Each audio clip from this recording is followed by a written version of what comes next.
Así que lo apedrearon y lo dieron por muerto. Pero rodeándolo los discípulos, o sea, los discípulos lo rodearon, y esto significa también que oraron por él, ¿no es cierto?, y creyeron por él. Se levantó y entró en la ciudad, y al día siguiente salió con Bernabé para Derbe. Después de anunciar el evangelio en aquella ciudad y de hacer muchos discípulos, volvieron a Listra, a Iconio y a Antioquía.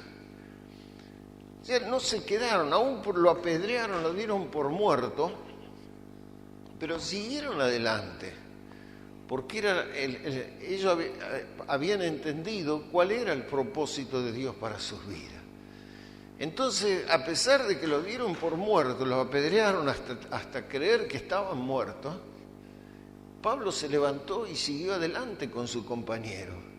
Siguieron predicando y después, fíjese, volvieron por las mismas ciudades, volvió a la misma ciudad donde lo habían apedreado y dado por muerto, para confirmar el ánimo de los hermanos. Claro, imagínense si Pablo se hubiera quedado, hubiera dicho, bueno, mejor me vuelvo para allá, para el lado de Jerusalén, para donde voy a estar más tranquilo y más seguro, buscando su propia seguridad. ¿Qué hubiera pasado con los hermanos? Los hermanos hubieran dicho, bueno, un poquito de religión y nada más, ¿no es cierto? Pero vieron en el testimonio de Pablo cómo él estaba dispuesto a dar su vida, a darlo todo por causa del Señor. Y entonces eso encendió el ánimo de los hermanos, y se afirmaron en la fe. Y Pablo les dice, este es el versículo que quería llegar, confirmando los ánimos de los discípulos, exhortándoles a que permaneciesen en la fe y diciéndoles, es necesario que a través de muchas tribulaciones entremos en el reino de Dios. A través de muchas tribulaciones. Ahora, si yo quiero entrar en el reino de Dios, y esto no está hablando de la salvación, la salvación es algo que Dios nos ha regalado, es un don que hemos recibido por la fe cuando hemos creído. Pero entrar en el reino de Dios significa entrar en el lugar de la autoridad de Dios, de ver la autoridad de Dios, de ver el poder de Dios manifestándose a través de nuestras vidas. Alguien que camina con la autoridad de Dios, se le van abriendo las puertas, se le va abriendo el camino. Nada puede resistirlo, porque la autoridad de Dios, que es sobre todo poder y sobre toda autoridad, se va manifestando a través de su vida. El poder de Dios se manifiesta a través de su vida.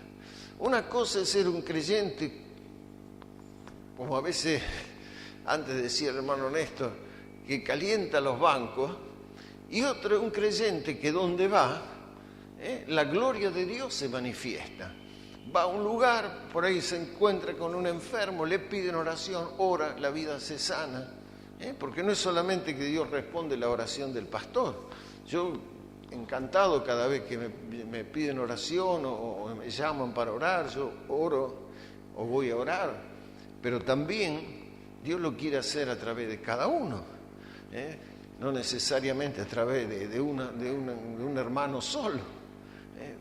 La gloria de Dios tiene que ir manifestándose, el poder de Dios se tiene que ir manifestando. Si yo quiero entrar en ese lugar donde dice la palabra que todo lo que pise la planta de vuestros pies será vuestro, ese lugar donde se suelta la bendición de Dios y se multiplican todas las cosas, los bienes materiales, y nada nos puede detener, ni la economía del país, ni la situación económica imperante en el mundo tan globalizado hoy en día. Si yo quiero entrar en el reino, estar bajo la autoridad de Dios, porque la palabra reino significa autoridad, ejercicio de la autoridad.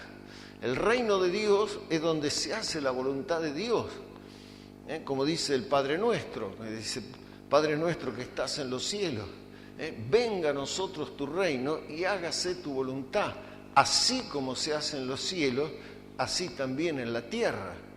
donde la voluntad de Dios y la autoridad de Dios se está ejerciendo, ahí el reino de los cielos ha tomado ese lugar, ha avanzado. Ahora, para entrar en ese lugar, y bueno, a veces hay tribulaciones, hay momentos en que parece que Dios no nos escucha, hay tiempo que parece que oramos y Dios nos responde, pero ahí se va templando nuestra vida, se va templando nuestro corazón. Fíjense que Dios no usa a cualquiera. Cuando Gedeón tocó la trompeta, el otro día estaba escuchando acerca de ese pasaje, cuando Gedeón tocó la trompeta se le juntaron 32.000 personas para luchar al lado de Gedeón. Y Dios dijo, son muchas, diles que los que tengan miedo se vuelvan. Y se le volvieron 22.000 ese día, esa noche. Quedaron 10.000 y Dios dijo, todavía son muchos. Los vamos a probar, vamos a llévalos a las aguas porque los voy a probar ahí en las aguas. Y ahí Dios escogió 300. De 32.000, Dios escogió 300. ¿Por qué? Porque esos 300 tuvieron un espíritu distinto que los demás. Mientras cuando Gedeón los llevó a las aguas, 970 o 9.700 se tiraron de cabeza en el agua, se olvidaron de todo, desesperados por su necesidad. Tenían sed, porque estaban en un lugar desierto. Entonces, ellos pensaron solamente en su necesidad, se tiraron de cabeza en el agua y se olvidaron de todo. Pero los otros 300 no. Los otros 300 sabían que los enemigos estaban por ahí. Entonces entraron en el agua de pie, tomaron agua con la mano, sin descuidar la espada, sin descuidar lo que estaba pasando alrededor de ellos. Entonces Dios dijo, esos 300, nada más. Y Dios trajo una victoria tremenda con 300 hombres. Gloria al nombre del Señor. Así que yo quiero ver la gloria de Dios. Tengo que tener esa actitud también. Amén. Gloria al nombre del Señor. No esa actitud de la multitud. Y a veces la multitud, ¿no? Dios siempre quiso a las multitudes. Eso está ya en el libro de Isaías, lo podemos encontrar. Te pondré por luz a las naciones, le dijo. Y Jesús, las multitudes lo seguían a Jesús, pero Jesús se centró en aquellos 12 que estaban con él. Porque la multitud lo seguía porque, claro, Jesús sanaba a los enfermos, estaban en medio del desierto y les daba de comer, multiplicaba los panes y los peces. Entonces la multitud estaba contenta.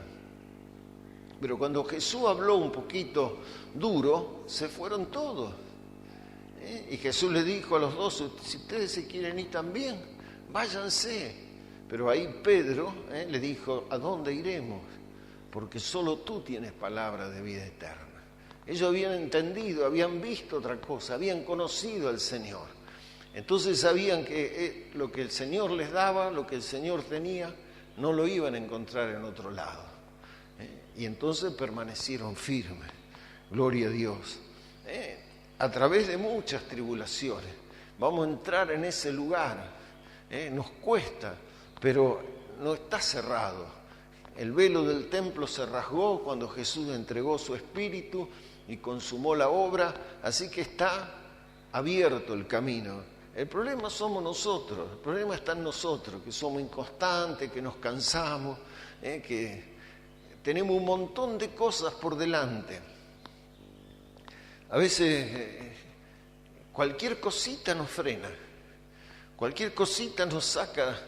Empezamos algo para el Señor y lo dejamos. No puedo porque tengo que hacer esto, no puedo porque tengo que hacer lo otro.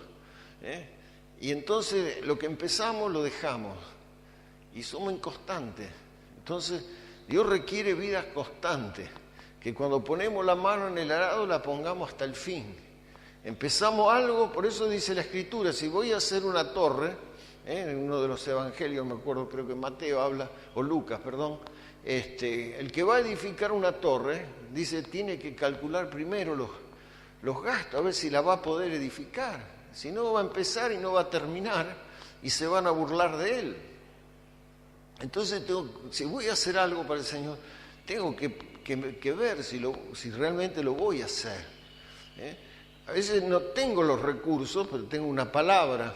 Entonces me voy a jugar por la palabra o me voy a jugar por lo otro. Entonces, si me voy a jugar por lo otro, mejor no empiezo. No empezar y dejar y hacer todas las cosas a medias. Porque esa vida el Señor no las mira, no entran en el lugar del reino de Dios. Entonces tengo que tener esa firmeza, esa constancia de seguir golpeando hasta que el mar se abra ante mí, como estábamos cantando recién. Te alabaré hasta que el mar se abra ante mí.